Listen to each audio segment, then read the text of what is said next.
মহাপ্রভু নবদ্বীপের কাজ শেষ, জগাই মাথায় উদ্ধার হয়ে গেল, চাঁদ কাজী উদ্ধার হয়ে গেল, পাষণ্ডী উদ্ধার হয়ে গেল। একদিন রাত্রে অন্ধকারে ঘরে বধূ বিষ্ণুপ্রিয়াকে রেখে মাকে কাঁদিয়ে প্রভু এই মাঘ মাসে রাত্রি অন্ধকারে প্রভু সন্ন্যাস নিয়ে চলে গেলেন। আজকের আলোচ্য লীলা প্রসঙ্গ শান্তিপুর মিলন। সারা নবদ্বীপ শোকে পরিপূর্ণ, গৌরাঙ্গ বিরহে গৌর পারিষদ সকলে কাঁদছে। হা গৌর প্রাণ গৌরে কোথায় গেলে গৌর হরি, একবারে দেখা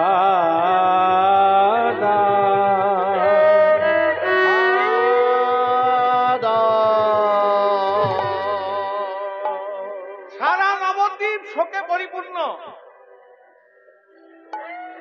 কোথায় গেলে গৌর হরি, দেখা দাও দেখা দাও দেখা দাও বলে কাঁদছে বাবা। কিন্তু কলিযুগের জীবের মঙ্গলার্থে মহাপ্রভু মাকে কাঁদিয়ে তো কোনো কাজে সফল হওয়া যায় না। চাতুরি করে মায়ের কাছে অনুমতি নিয়ে সন্ন্যাস নিয়ে চলে গেছে। প্রভুর নাম আর নিমাই নেই, প্রভুর নাম হয়েছে শ্রীকৃষ্ণ চৈতন্য মহাপ্রভু। সচিমা কাঁদছে, ওরে নিমাই বিশ্বরূপ চলে গেছে, আমি তোর মুখ দেখে ভুলেছিলাম নিমাই, তুই আমায় ছেড়ে দিয়ে চলে গেলি নিমাই। সচিমা নিমাই ফিরাই ফিরাই বলে কাঁদছে। নবদ্বীপের চাঁদ রে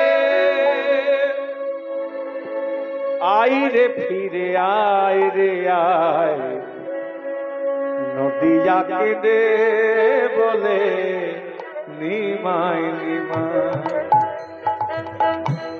নবদ্বীপের চাঁদ রে আয় রে ফিরে আয় রে আয়, নদিয়াকে দে বলে নিমাই নিমাই। নবদ্বীপের চাঁদ রে আই রে ফিরে আয় রে আয়, নদিয়াকে দে বলে নিমাই নিমাই। নবদ্বীপের চাঁদ রে আয় রে ফিরে আয় রে আয়, নদিয়াকে দে বলে নিমাই নিমাই। সচিমাতাকে দে ভিড়ে ভাগীরথীর তীরে তীরে, সচিমাতাকে দে ফিরে ভাগীরথীর তীরে তীরে।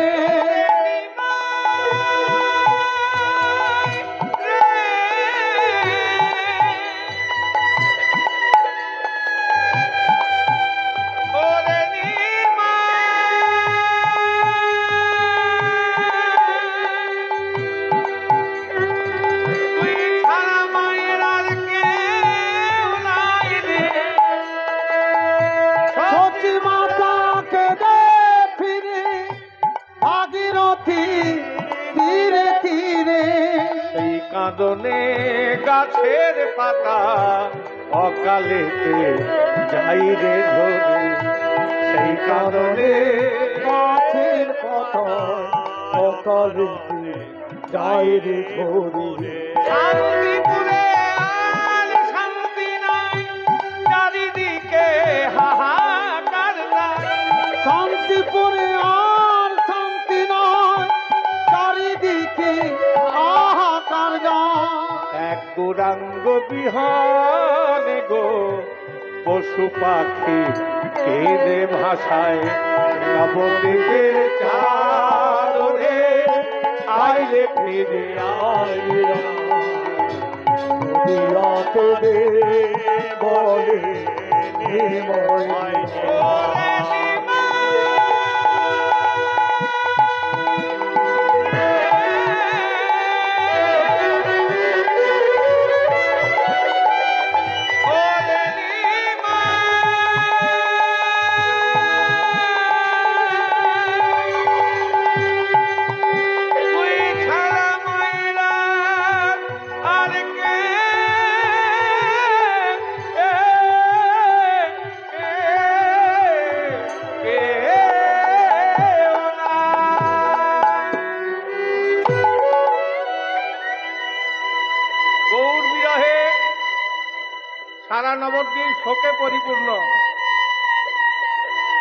নিমাই নিমাই বলে কাঁদছে, গঙ্গার তীর ধরে চলেছে।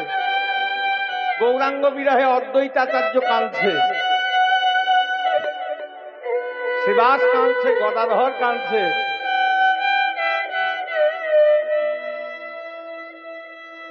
নিত্যানন্দ প্রভু কাঁদছে। অদ্বৈতাচার্য নিতাই চাঁদকে বলতেন, অবধূত দেখো তো আমাদের মধ্যে কে নাই? দেখছে দুজন নেই, মুরারি আর মুকুন্দ। অদ্বৈতাচার্য বলছে, যাক কালে মুরারি মুকুন্দ মনে হয় মহাপ্রভুর সঙ্গে গিয়েছে, কিছু হচ্ছে না, প্রভু সেবা তো করবে, কিন্তু কি জানো অবধূত? নিতাই চাঁদকে বলছে অদ্বৈতাচার্য, মায়ের মুখের দিকে আর তাকানো যাচ্ছে না।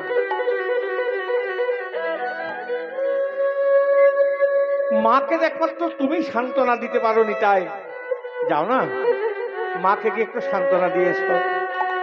এই বলে আজকে নিতাই চাঁদ অদ্বৈতাচার্যের কথা মতো মা তখন করেছে কি, সচিমা কাঁদে নিমায় নিমায়, প্রতিধ্বনি বলে নাই সে তো নাই।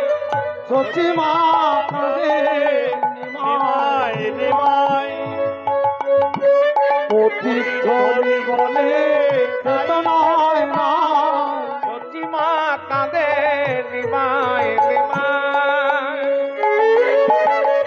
প্রতিধ্বনি বলে সে তো নাই নাই। সচিমা কাঁদে নিমায় নিমায়, প্রতিধ্বনি বলে সে তো নাই নাই। নিমাই নিমাই বলে কাঁদে মায়া, নিমায় নিমায় বলে কাঁদে, কোথায় গেলি সাগর সে জামানি। নিমাই নিমাই বলে কাঁদে, কোথায় গেলি সাগর সে চাঁদমণি। নিমাই করে মাকে কাঁদিয়ে কোনো কাজে সফল হওয়া যায় না। নিমাই যে নারী আজকে যে মাকে কাঁদিয়ে কোনো কাজে, যে যার মা কাঁদে তার জগৎ কাঁদে। আর তুই যদি ফিরে না আসিস নিমাই, আমি প্রাণে আর রাখবো না, রাখবো না। ওই গঙ্গার জলে ঝাঁপ দিয়ে প্রাণ ত্যাগ করবো, ত্যাগ করব। সারা নবদ্বীপ শোকে পরিপূর্ণ। এই যে মহাপ্রভুর পাদুকা এসছে না, বিষ্ণুপ্রিয়া দেবীর মতো সেবা কারু ছিল না, গৌরাঙ্গের সেবা। এই পাদুকা কখন দিয়ে গেছিলেন জানেন বিষ্ণুপ্রিয়া দেবীকে? আপনারা যদি ধামেশ্বরে যান, মানে এখন তো মায়াপুরে সকলে যান, কিন্তু আসল যেটা গৌরাঙ্গের যেখানে বিগ্রহ, আজকে মা বিষ্ণুপ্রিয়া সেবিত বিগ্রহ গৌরাঙ্গ আছে, ধামেশ্বরের কেউ সন্ধান রাখেন না। আচ্ছা, আমরা যে গৌরের মূর্তি দেখেছি, গৌর কেমন ভাবে দাঁড়িয়ে থাকেন বাবা? সচরাচর বলেন, কেমন করে দাঁড়িয়ে থাকেন গৌর? হ্যাঁ, ওই হাত তুলে। কিন্তু ওইখানে যে গৌরাঙ্গ আছেন না, ওখানে হাত তুলে নয়, এরকম ভাবে দাঁড়িয়ে আছে। এটা বিষ্ণুপ্রিয়ার মহাপ্রভুর আদেশে বিগ্রহ বানানো হয়েছিল। মহাপ্রভু যখন সন্ন্যাস নিয়ে চলে যান, তখন মা বিষ্ণুপ্রিয়া বলেছিল, প্রাণনাথ আমার কি হবে? সন্ন্যাসীরা তো স্ত্রীর মুখ দর্শন করে না। তখন ওই পায়ের খড়মগুলোকে খুলে দিয়ে মহাপ্রভু ওই দিকে মুখ করেই বলেছিলেন, প্রিয়ে ওর সেবা করো, তাতেই হবে। তখন মা বিষ্ণুপ্রিয়া সেই পাদুকা দুটি বক্ষে জড়িয়ে ধরে সিংহাসন করে রেখে গৌরাঙ্গের সেবা করতেন। আর তিনি যখন মন্দিরের ভেতরে গৌরের সেবা করতেন না, ভেতরে কাউকে ঢুকতে দিতেন না। বেশ কিছুদিন সেবা করার পর মহাপ্রভু তখন নীলাচলে আছেন, আদেশ করলেন, প্রিয়ে তুমি আমার বিগ্রহ মূর্তি বানাও। তখন মা বিষ্ণুপ্রিয়া ওই যে নিমতলাতে নিমায়ের জন্ম, সেই নিম গাছের কাঠ দিয়ে বিগ্রহ বানালেন, যে বিগ্রহটা এখনো আছে। তিনি যখন বিষ্ণুপ্রিয়ার তাহলে কি হলো, গৌর তো জগন্নাথের সঙ্গে বিলীন হয়ে গেছে। বিষ্ণুপ্রিয়ার কি হলো, সেবা করে চলে, সেবা করে চলে। বিষ্ণুপ্রিয়ার নিজের যখন ৮০ বছর বয়স, শেষ দিন সেবা করতে মন্দিরে ঢুকেছে। আর তিনি যখন মন্দিরে যেতেন তখন ভেতরে কাউকে যেতে দিতেন না, ভক্তরা সব বাইরে থেকে দাঁড়িয়ে দেখত। আর মা বিষ্ণুপ্রিয়া মন্দিরের দরজাটি বন্ধ করে গৌরাঙ্গের সেবা করতেন। আজকে শেষ দিন সেবা করছে। ভক্তরা বাইরে দাঁড়িয়ে অপেক্ষা করছে, মা বিষ্ণুপ্রিয়ার বেরোচ্ছে না মন্দির থেকে, এত দেরি হয়ে গেছে। তখন কিছু কিছু ভক্ত মন্দিরের দরজা খুলেছে, দরজা খুলে দেখছে মন্দিরে বিষ্ণুপ্রিয়া নেই। গেল কোথায়? মায়েরা নাকে একটা অলংকার করেন না, এই মাঝখানটা কি বলে গো, লোলক। সেই লোলকটি যেটি বিষ্ণুপ্রিয়া দেবী পরেছিলেন সেইটি পরে গৌরাঙ্গ দাঁড়িয়ে আছে। খবর হয়ে গেল যে ওই গৌরাঙ্গেই মিলিয়ে গেছে বিষ্ণুপ্রিয়া। এখনো যদি কেউ গিয়ে থাকেন ধামেশ্বর গৌরাঙ্গ দেখে আসবেন, যেখানে পাদুকাগুলো রাখা থাকে, তা সেখানে ওই মা বিষ্ণুপ্রিয়ার বংশধর এখন সেবা করেন। আর ওই গৌরাঙ্গের যে বিষ্ণুপ্রিয়া লোলকটা পরিয়েছিলেন সেই লোলকটাও এখনো পরানো আছে। ভক্তরা সেবা করে, ওইভাবেই সেবা করে। যাই হোক, তা সেই গৌরাঙ্গ নবদ্বীপে নাই, সারা নবদ্বীপ শোকে পরিপূর্ণ। অদ্বৈতাচার্য কাঁদছে, শ্রীবাস পণ্ডিত কাঁদছে, বলে ঠাকুর শ্রীবাস কাঁদছে,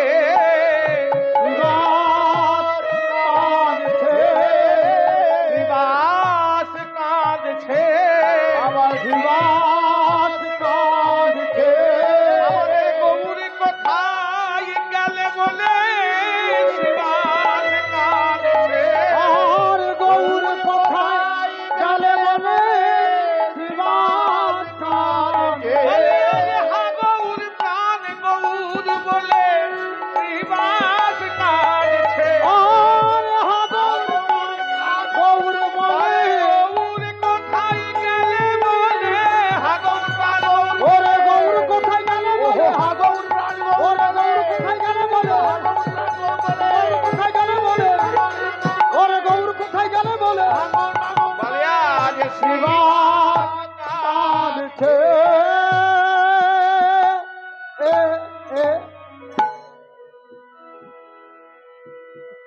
শ্রীবাস কাঁদছে, হা গৌর প্রাণ গৌর কোথায় গেলে, গৌর হরি দেখা দাও, দেখা দাও, দেখা দাও, দেখা দাও। এই শ্রীবাস পণ্ডিত কত বড় মহাপ্রভুর ভক্ত ছিল জানেন? মহাপ্রভু প্রত্যেকদিন শ্রীবাস আঙ্গিনায় হরিনাম করতে যেতেন। আজকেও প্রভু ওই মহাপ্রভু শ্রীবাস আঙ্গিনায় হরিনাম করছেন। হঠাৎ নাম করতে করতে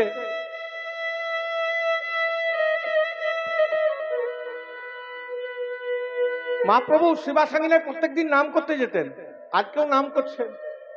প্রত্যেক দিনই যেতেন, আজকেও যাচ্ছেন। তা ওই মহাপ্রভুর বাড়ি থেকে শ্রীবাস অঙ্গন একটু দূর, তো ভক্তদের সঙ্গে নিয়ে হরিনাম গাইতে গাইতে মহাপ্রভু যেতে একটু সময় লাগে। তা আজকে যখন নাম করতে যাচ্ছেন শ্রীবাস আঙ্গিনার দিকে, এমন সময় একটা ঘটনা হলো কি, হঠাৎ শ্রীবাসের একমাত্র পুত্র, হঠাৎ পুত্র বিয়োগ হয়েছে।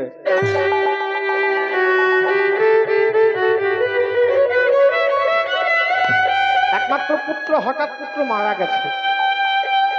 তখন শ্রীবাসের স্ত্রীর নাম হচ্ছে মালিনী। মালিনীর কণ্ঠে ধরে শ্রীবাস কাঁদছে, মালিনীর কণ্ঠে ধরে শ্রীবাস কাঁদছে। হা গৌর প্রাণ গৌর কোথায় গেলে, গৌর হরি দেখা দাও, দেখা দাও। একমাত্র পুত্র, পুত্র মারা গেছে। দেখুন, তখন শ্রীবাস আজকে গৌর হরির মালিনীর কণ্ঠে ধরে কেঁদে কেঁদে বলছে, মালিনী জয় রাধে, ও মালিনী, আজকে তো এখন আমাদের কান্নাকাটি করার সময় নাই। বলে কেন? পুত্র শোক ভুলে গেছে। বলছে দেখো গৌর হরি নাম করতে করতে চলে আসছে, এখন যদি আমরা কান্নাকাটি করি না। জয় রাধে।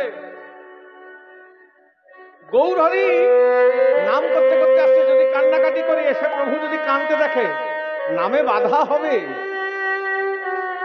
তাই পুত্র শোক ভুলে গিয়ে তারা দুইজনে মিলে নাম করছে। আহা, মহাপ্রভুর সঙ্গে, কিন্তু প্রভু তো অন্তর্যামী। নাম করতে করতে মালিনী আজকে শিবাসের হাতে ধরে বলছে, শিবাস একটা কথা আদেশ করুন প্রভু, আজকে তো নামের মধ্যে প্রাণের সঞ্চার হচ্ছে না শিবাস।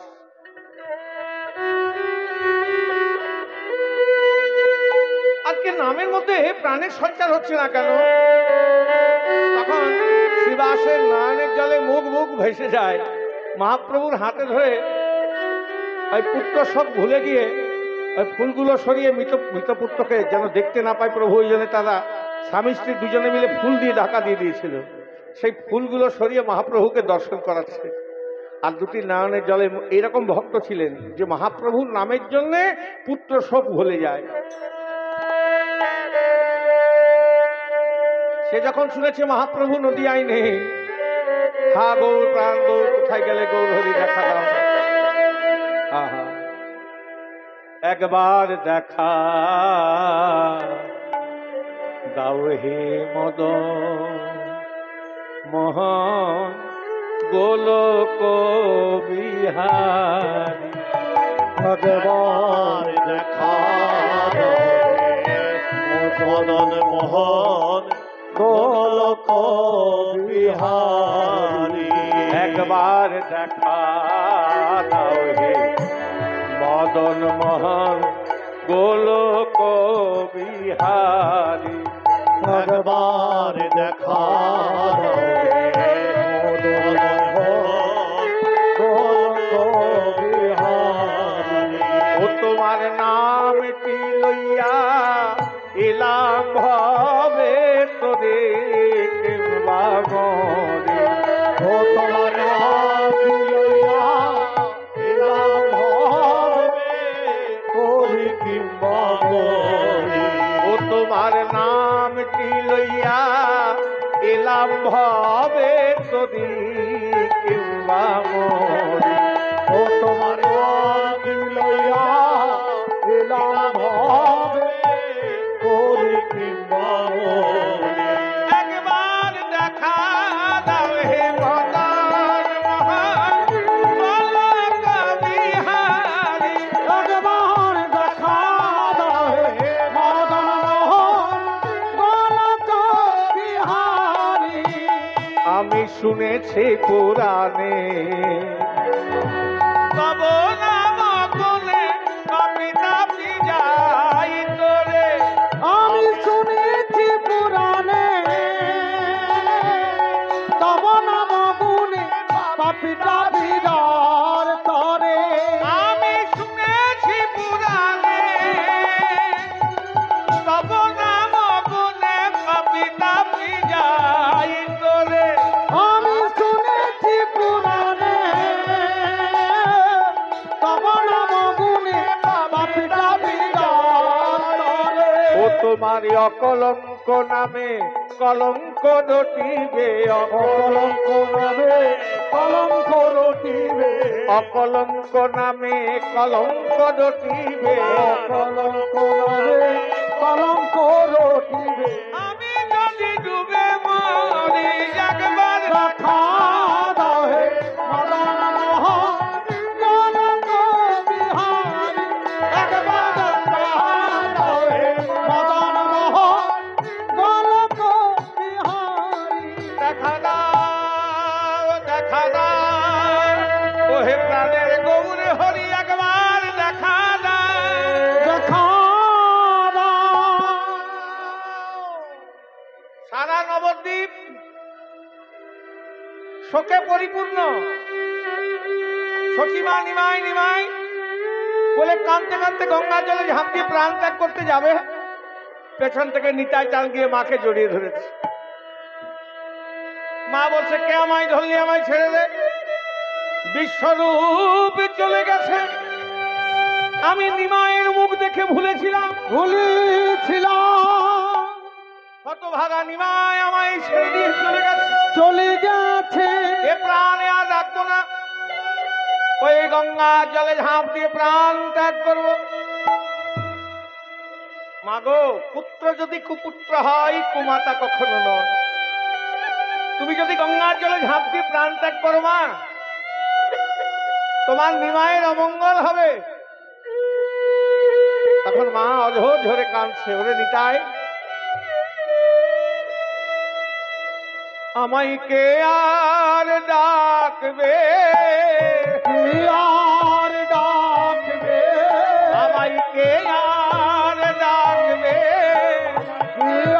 আর ডাকবে, বলে আমাকে মা বলে কে আর ডাকবে। ও আমাকে মা বলে কে আর ডাকবে, বলে আমি মা বলা ধন হারাইছি, কে আর ডাকবে। আমি মা বলা ধন হারাইছি, মা বলা ধন হারাইছি, ওরে মা বলা ধন হারাইছি, ওরে মা বলা ধন হারাইছি, ওরে মা বলা ধন হারাইছি, বলে কে কে আর আর ডাকবে। বলে মা গো, তুমি যদি গঙ্গার জলে ঝাঁপ দিয়ে প্রাণ ত্যাগ করো, তোমার নিমায়ের অমঙ্গল হবে।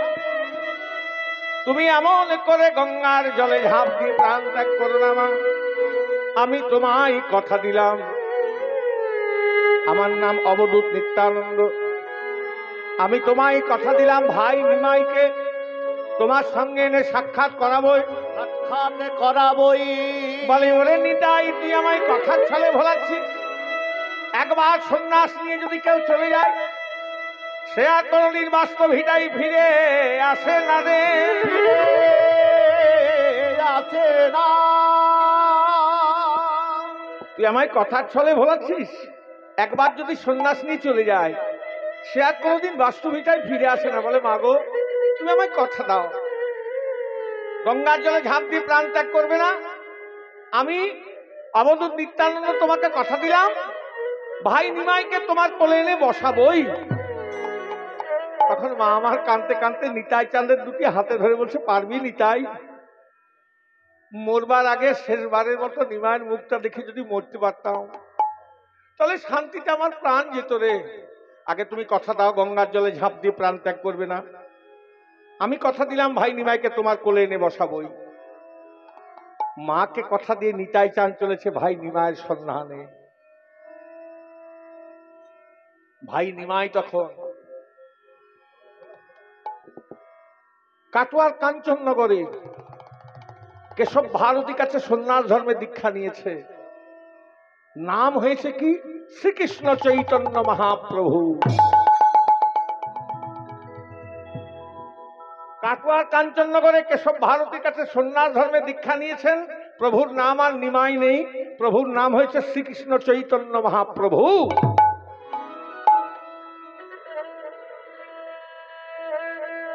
গুরুদেবকে প্রণাম করে বলছে, গুরুদেব আপনি আমায় আশীর্বাদ করুন, আমি যেন বৃন্দাবনে যেতে পারি। কৃষ্ণ নাম করছেন, আর প্রভু তো বৃন্দাবনের পথ চেনে না। 3 দিন ধরে রাজদেশে ভ্রমণ করছেন। কৃষ্ণ মাতা কৃষ্ণ পিতা কৃষ্ণ প্রাণধন রে, কৃষ্ণ মাতা কৃষ্ণ পিতা কৃষ্ণ প্রাণধন রে, কৃষ্ণ মাতা কৃষ্ণ পিতা কৃষ্ণ প্রাণধন রে, কৃষ্ণ মাতা কৃষ্ণ পিতা কৃষ্ণ প্রাণধন রে, জপ কৃষ্ণ কহ কৃষ্ণ লহ কৃষ্ণের নাম রে, জপ কৃষ্ণ কহ কৃষ্ণ লহ কৃষ্ণের নাম রে, কৃষ্ণ ভজন কৃষ্ণ পূজন কৃষ্ণ আমার ধ্যান রে, ওরে কৃষ্ণ ভজন কৃষ্ণ পূজন কৃষ্ণ আমার ধ্যান রে, কৃষ্ণ ভজন কৃষ্ণ পূজন কৃষ্ণ আমার ধ্যান রে, কৃষ্ণ ভজন কৃষ্ণ পূজন কৃষ্ণ আমার ধ্যান রে, জপ কৃষ্ণ কহ কৃষ্ণ লহ কৃষ্ণের নাম রে, জপ কৃষ্ণ কহ কৃষ্ণ লহ কৃষ্ণের নাম হরে কৃষ্ণ কৃষ্ণ কৃষ্ণ কৃষ্ণ হরে হরে, হরে হরে হরে রাম রাম রাম হরে হরে, হরে হরে হরে কৃষ্ণ কৃষ্ণ কৃষ্ণ হরে হরে, হরে রাম রাম রাম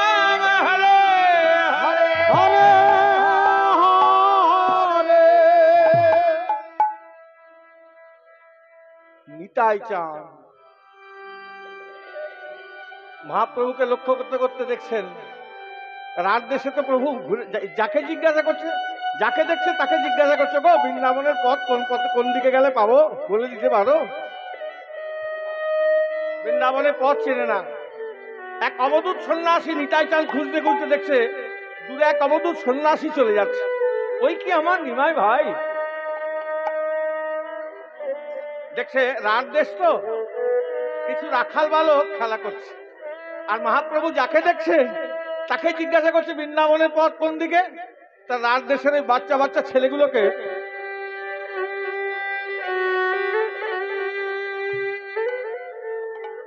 শেষ শেষ করবো। জয় রাধে। বেশ, ওই রাত দেশের বাচ্চা ছেলেগুলোকে 5 মিনিট, একটু 5 মিনিট ওয়েট করতে হবে। তাই রাত দেশের ওই ছেলেগুলোকে দেখে নিতাই চাঁদ বলছে, হ্যাঁ জয় রাধে, এই রাখাল শোন এদিকে। আর নিতাই চাঁদ এই কোমর অব্দি জটা, বড় বড় করতালের মতো চোখ, হ্যাঁ বুঝলেন? আর একটা ঝুলি থাকতো নিতাই চাঁদের, ঝুলিতে ভালো ভালো খাবার জিনিস থাকতো। আর রাত দেশের অভাবী ছেলে তো, হ্যাঁ, তাই ছেলেগুলোকে দেখে বলছে, এই ছেলে শোন, ওই যে সন্ন্যাসীটা আসছে না, ও যদি তোদেরকে বৃন্দাবনের পথ জিজ্ঞাসা করে তাহলে এই দিকটাতে দেখাবি না, এই দিকে দেখিয়ে দিবি, মানে শান্তিপুরের দিকে। হুমা, সন্ন্যাসী হয়ে মিথ্যে কথা বলতে বলছো? জয় রাধে। সন্ন্যাসী হয়ে মিথ্যে কথা বলে না, তোদের কোনো পাপ হবে না। আমার নাম অবধূত নিত্যানন্দ, তোদের পাপ আমি মাথায় বোঝা বয়ে নিয়ে যাবো, কথা দিলাম। বেশ, তা সেই ওই যদি তোরা আমার কথা শুনিস, এই যে আমার ইয়েতে একটা নাড়ু আছে, দেখছিস, অভাবী ছেলে তো, বলছে নাড়ু দেবো আমার কথা শুনবি। নিতাই চাঁদ গাছের আড়ালে লুকিয়ে আছে। এই বাচ্চা ছেলেগুলো বলছে ওই সাধুটা আমাদের কাছে আসবে, তা কি কি আজকে গ্যারেন্টি আছে ওই দিক দিয়ে তো চলে যেতে পারবে? বলে না, হরিনাম করলে আসবে। এখন কেমন করে হরিনাম করে বলে, দুবাহু তুলে হরিবল হরিবল বলে নৃত্য করলে, হ্যাঁ দেখবি আসবে। তেরা বাচ্চা ছেলেগুলো হরিনাম করছে কেমন করে জানেন? হরি বল রে, অভাবী ছেলে তো, এইটুকুটুকু ছেলে। তখন আরেকজন বলছে, নারকলের লাডু রে, কত মজা রে, আমরা খাবো রে, ও হরি বল রে, নারকলের লাডু রে, কত বড় রে, আমরা খাবো রে, ও হরি বল রে। নাই গৌর হরি হরি হরি বল, হরি বল, নারকলের লাডু রে, কত বড় রে, আমরা খাবো রে, হরি বল রে, নারকলের লাডু রে, কত বড় রে, আমরা খাবো রে। হরি বল হরি বল হরি বল বল, হরি বল হরি বল হরি বল বাবা, হরি বল হরি বল হরি বল বল, হরি বল হরি বল হরি বল বাবা। যেই হরিনাম করছে অমনি ওই অবধূত সন্ন্যাসীটা এসেছে, হ্যাঁ, এই মস্তক মুন্ডন, ডর্কপিন বহির্বাস, মহাপ্রভুর সামনে এসেছে। মহাপ্রভুর সামনে এসে ওই রাখাল বালকদের সঙ্গে হরিনাম করে কিছুক্ষণ পর জিজ্ঞাসা করছে, এই বালক, আরে বৃন্দাবন কোন দিকে? তখন একজন বলছে, যদি সত্যি কথা বলে দিই নাড়ু দেবে না, ও যেটা বলেছে সেটাই বলবো, ওর ঝুলিতে নাড়ু আছে, বড় বড় নারকেলের নাড়ু। তখন এই ইশারা করে শান্তিপুরের পথটা দেখিয়ে দিয়েছে। মহাপ্রভুর সঙ্গে দুজন ছিলেন, মুরারি আর মুকুন্দ। নিতাই চাঁদ মুরারিকে পাঠালেন, তুমি যাও শান্তিপুরে মায়ের কাছে আজকে খবর দিয়ে দাও, প্রভু 3 দিন আহার নেই, নিদ্রা নেই, অদ্বৈতাচার্যকে গিয়ে খবর দিয়ে দাও, একমাত্র ডোরকপিন বহির্বাস সম্বল। আর মুকুন্দকে বললে, মুকুন্দ তুমি নবদ্বীপে যাও, প্রভু মায়ের হাতে রান্না খেতে ভালোবাসেন, আমি প্রভুকে নিয়ে ওই অদ্বৈতাচার্যের গৃহেই মিলন করাবো। এবার দুজনে দুদিকে গেছেন। মহাপ্রভু হাতে ধরে নিতাই চাঁদ নিয়ে যাচ্ছেন।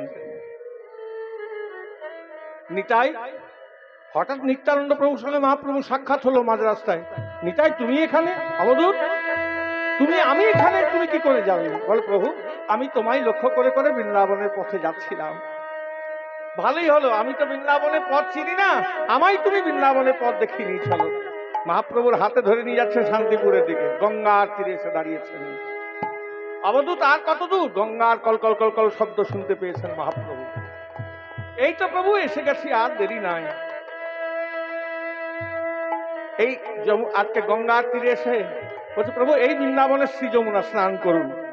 প্রভু যমুনা স্তব পাঠ করে 3টি ডুব দিয়ে পারে উঠতে যাবে, দেখে অদ্বৈতাচার্য ডোরকপিন বহির্বাস নিয়ে দাঁড়িয়ে আছে। আচার্যদেব, আপনি এখানে? মহাপ্রভুরে বেশ দেখে অদ্বৈতাচার্যের নয়নের জলে মুখ বুক যেন ভেসে যায়। প্রভু, আপনি যেখানে আছেন এটা অদ্বৈতাচার্যের শান্তিপুরের গঙ্গার ঘাট। নিতাই চান আমাকে মিথ্যে কথা বললো? নিতাই চান আমার সঙ্গে প্রবঞ্চনা করিলে গঙ্গাকে দেখে যমুনা কহিলে? না না প্রভু, নিতাই কি আর মিথ্যে কথা বলতে পারে? আপনি যেখানে বিরাজ করেন সেটাই তো বৃন্দাবন। তাহলে ওগো বাংলার মানুষ, ওগো বঙ্গভূমির মানুষ, আমি অবধূত নিত্যানন্দ সকলের জন্য একটা সুখবর দিয়ে দিলাম। তোমরা সুদূর উত্তরপ্রদেশে যদি যমুনা স্নানে যেতে না পারো, এই বাংলার ভূমিতে শান্তিপুরে ওই বাবলার ঘাটে গিয়ে স্নান করলেই তোমরা যমুনা স্নানের ফল পাবে। এবার অদ্বৈতাচার্য মহাপ্রভুকে শুষ্ক বসন দিয়ে ডাঙায় তুলে করজোড়ে কাঁদছে। প্রভু, একটা নিবেদন আছে। কি নিবেদন আচার্যদেব? মাকে কাঁদিয়ে, ঘরে বধূ বিষ্ণুপ্রিয়াকে কাঁদিয়ে সন্ন্যাস নেওয়ার কি প্রয়োজন ছিল আচার্যদেব? আমি সন্ন্যাস না নিলে কলিযুগে জীব উদ্ধার হতো না। তাই যদি হয় তাহলে সন্ন্যাসীর হাতে দণ্ড কেন, লাঠি কেন? না আচার্যদেব, আমার ইন্দ্রিয়গুলো বড় এদিক ওদিক করছে, তাই তারা যেন এদিক ওদিক না করতে পারে, ওই জন্যই দণ্ড। এই অধমের বাড়িতে যদি 2 ভাই গিয়ে ভিক্ষা নিতেন, বেশ নিয়ে যাওয়ার ব্যবস্থা করুন, নৌকায় চড়িয়ে। অদ্বৈতাচার্য মহাপ্রভুকে নিয়ে গেলেন, সঙ্গে ভাই নিত্যানন্দ। মা রন্ধনশালায় রান্না করে বসে আছেন নিমায়ের জন্য। যেই এসেছে নিমায়, অমনি মা নিতাই চান নিমায়ের হাতে ধরে বলছে, মা গো, এই দেখো নিয়ে এসেছি মা, আমি যা কথা দিয়েছিলাম কথা রেখেছি। হ্যাঁ, আয়। এবার 2 ভাইকে কোলে বস করিয়ে মা সেবা করালেন। মায়ের কোলেই নিমাই নিতাই 2 ভাইয়ের মিলন হইল। আজকে আমরা লীলা এখানে বিশ্রাম দেবো। আপনারা সকলে মিলে আজকে আমার সঙ্গে সঙ্গে 2 হাত তুলে বলুন, জয় জয় রাধা রমণ হরি বল, জয় জয় রাধা রমণ হরি বল, জয় জয় রাধা রমণ হরি বল, হরি হরি হরি বল, জয় জয় রাধা রমণ হরি বল, রাধা রমণ হরি বল, জয় রাধা রমণ হরি বল, রাধা রমণ হরি বল। করতালি দিয়ে নাম করলে কি হয়? যা করবেন হাত তুলে করতে হবে, কেন হাত না তুললে আত্মসমর্পণ। আর করতালি দিয়ে করলে কি হয়? আমাদের হাতে অনেক রকম রেখা থাকে, ভালো আর মন্দ। যেগুলো মন্দ রেখা সব মুছে যায়, কোনো তাবিজ কবজ লাগবে না। আর যেগুলো ভালো রেখা সেগুলো আরো উজ্জ্বল হয়, মানে যত অমঙ্গল আছে সব চলে যাবে। জয় জয় রাধা রমণ হরি বল, রাধা